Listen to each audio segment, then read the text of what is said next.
Why are you doing this to me, Jerry? Don't worry, Mr. Legs. It's for science. You need to lay off that stuff, Jerry. Why do you say that, Mr. Legs? Mr. Legs? While there are many examples of animals getting lit in nature, the current scientific consensus is that most animals are not actively seeking out an altered state. Some species excluded because even select chimps nowadays are dealing with their stress with a bottle of booze and a pack of Marlboros a day. Like an insecure child in a grown man's body who gets their self-worth from booze and fighting, humanity has forced inebriants down the throats of many smaller, more innocent beings. Humans have been giving animals substances for scientific purposes for generations, and I'm willing to believe that they've been doing it much longer just for fun. First up is mice on mushrooms for science. This was a laboratory experiment to test the effects of psilocybin, the active ingredient in mushrooms, on the fear response of the mouse. Half of the mice were given the substance and half were not. Within the group that was administered the chemical, half was given a low dose and half was given a higher dose. The mice were put in research/torture chambers which played a tone and then tasered their feet. This continued until the mice associated the shock with the tone and froze in fear in response to hearing it. After the mice understood that they existed only to serve the mysterious purposes of the primate eldritch monstrosities in white lab coats and that they must fear the evil tone, a process in science known as conditioning, they started playing the tone without the shock and seeing how long it took the mice to get over their learned fear responses, confirming the mice's fear that this is in fact just a sick game for their vengeful gods. The results showed that mice who were given low doses of psilocybin recovered more quickly than both the group with high dose and the group with no dose at all. On top of that, the mice with the low doses of the substance grew new brain cells. With this information, scientists hope that they can use psilocybin to treat PTSD and neurodegenerative diseases. Next up is elephants on acid for science. In 1962, Tusco the Asian elephant was used in an experiment on the behavior of elephants. Elephants have an annual period of seasonal aggression and violence known as must. This behavior is quite problematic for people who decide to keep elephants in captivity or use them as an agricultural animal. Scientists decided to see if they could better understand this mental state in hopes of reducing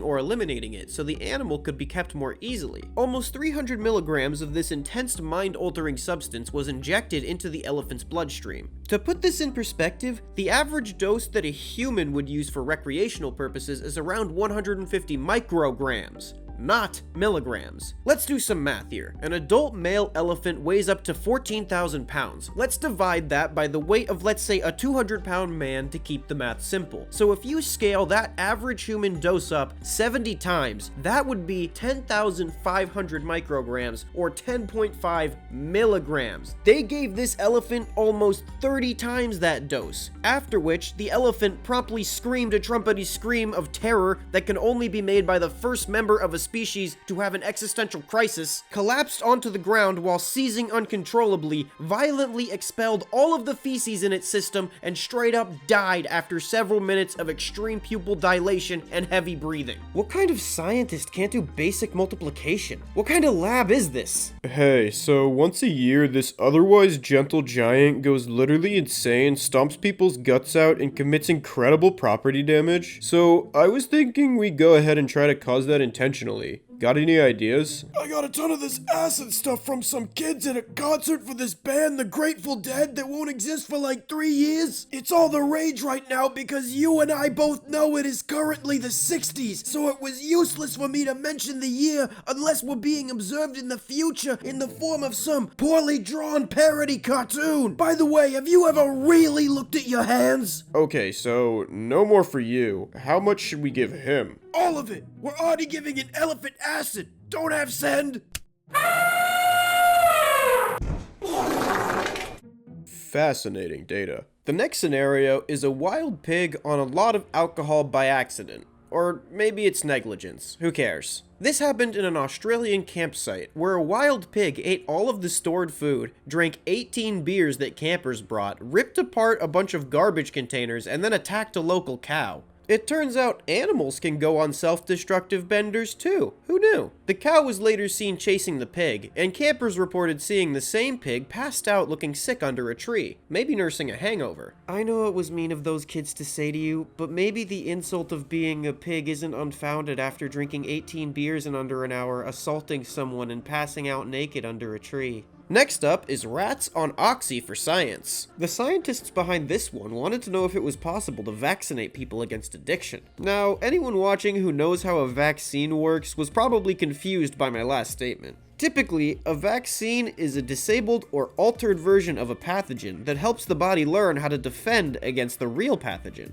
How does this work for addiction? In simple terms, the researchers attached the molecule to a tetanus toxoid protein, or the vaccine that was meant to prevent tetanus. This was in hopes that the rat's antibodies would recognize the oxycodone molecule as a threat and attach to it, making it too big to get into the brain receptors associated with it, and therefore preventing a dopamine spike. All the unvaxxed rats got addicted. Only half of the vaxxed rats did. The rats that did get addicted from the vaxxed group could also more easily kick the addiction than the unvaxxed rats. If anyone figures out a vaccine against getting fat, call me. I want to be first in line and I'm investing. This guy is gonna be a billionaire. Yeah, it sounds stupid, but I didn't think you could vaccinate for oxy addiction at first. Next, we got honeybees on coke for science. To understand the effects of Colombian white on bees, you need to first understand how bees communicate. Like a creepy guy who frequents nightclubs, bees looking for resources find what they want based on the specific gyrations of others' butts. This form of communication is known as the waggle dance. When researchers gave the bees coke, the bees heavily over-exaggerated the quality of the food source associated with the substance. Kinda like how when some guy that you don't even know comes out of the bathroom at a party with his face covered in white powder and talks to you for 10 minutes straight about how his synthwave rock opera is gonna change the course of human history and fix climate change.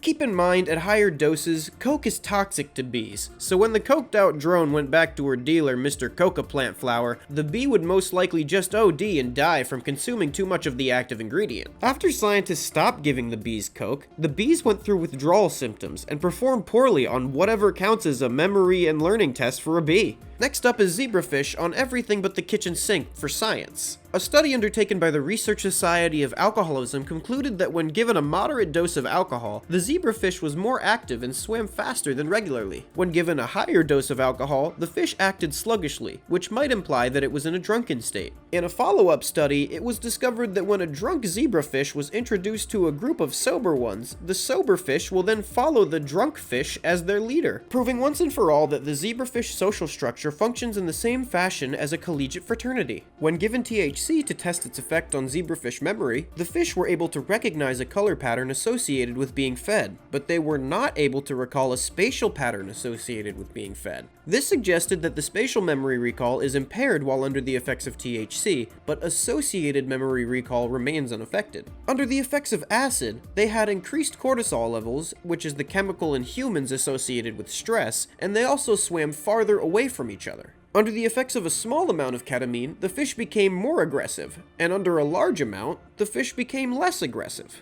What does this all mean? Don't know. Even though it's borderline impossible to tell this today, the average human brain is actually much larger and more complex than a stupid fish you can get at Petco for $10. That being said, it's important to remember that how a substance affects a fish's brain can be, and most likely is, very different than how it would affect a human brain. So remember folks, like I always say, you should only give animals drugs for science, and not just for fun. Besides, if you're doing it right, science is fun. So next time you hit rock bottom so hard that your hallucinations give you an intervention, just remember, your species isn't alone. Before we go, do you enjoy low production quality YouTube content? Well, you watched this whole video, so you must at least tolerate it. If you can stomach drawings that looks like my fingers were swollen while I was doing them, you might enjoy an earlier video I've made. This video was one of the craziest stories about animal intoxicants and interspecies Handy J hijinks that I've ever made. Check out my video on Dr. John Lilly's NASA dolphin experimentation. If you like this video, please subscribe, hit the bell, and drop me a like. If you didn't, do it anyway, or else. It really helps out the channel. I want to thank the incredibly talented Supik again for drawing for the show. He drew the scientist and the zebrafish. He's a great artist and he's got a channel where he makes music. You should go check him out. As always, like, sub, and hit the bell, and I will see you all in hell. Hey, bye.